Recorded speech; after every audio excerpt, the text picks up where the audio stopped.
Entre les cargos, les processions pour la déesse de la mer s'enchaînent.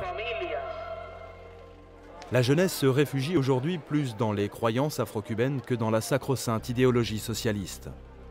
Raoul le pêcheur vient régulièrement à ces cérémonies.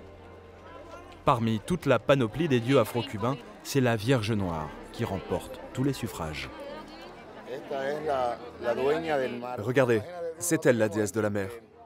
Vous savez, nous, on n'a plus personne en qui croire. Au moins, ces saints, ils ne te mentent pas.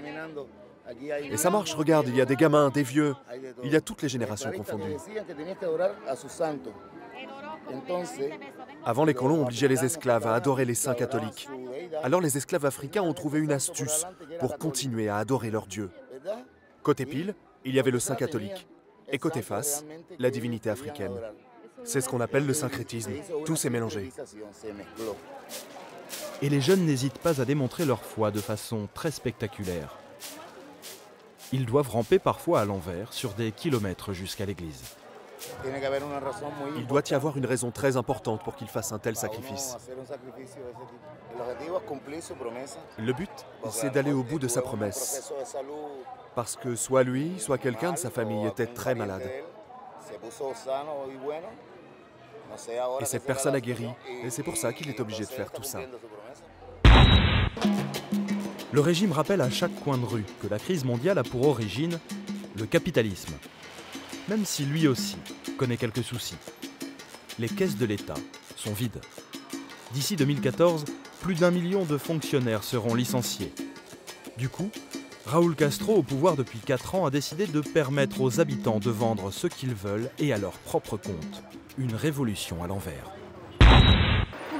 C'est un peu de capitalisme qui rentre à la Havane ? C'est un problème un peu compliqué. C'est un problème de sémantique. Ça dépend de ce que vous entendez par capitalisme ou socialisme. C'est plutôt un problème de vocabulaire.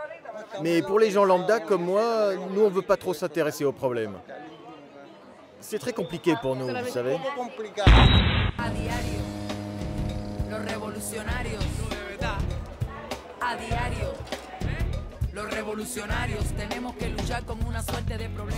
Wilser, lui, ne compte pas sur les discours politiciens pour s'en sortir. Il a décidé de lutter, mais en musique. À 25 ans, il habite toujours chez ses parents. Ses chansons, il les compose ici, dans sa petite chambre avec un vieil ordinateur et des boîtes d'œufs pour insonoriser le studio. Wilser chante du reggaeton, mélange de reggae et de hip-hop. Cette musique apparue il y a 10 ans au Panama a détrôné la célèbre salsa cubaine. C'est bon comme ça, nickel. Refais-moi écouter, s'il te plaît. Le reggaeton, c'est un virus qui envahit le monde entier. Si ça continue, Pavarotti il va devoir écrire des chansons avec des reggaetoneros.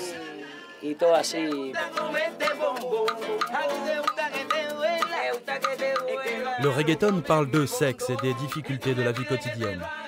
Jugée trop vulgaire, cette musique a longtemps été décriée par le régime. Tu sais, c'est ça le reggaeton. Avec une guitare, des claves et des tubes de déodorant plein de riz. Et ben on arrive quand même à être élégant.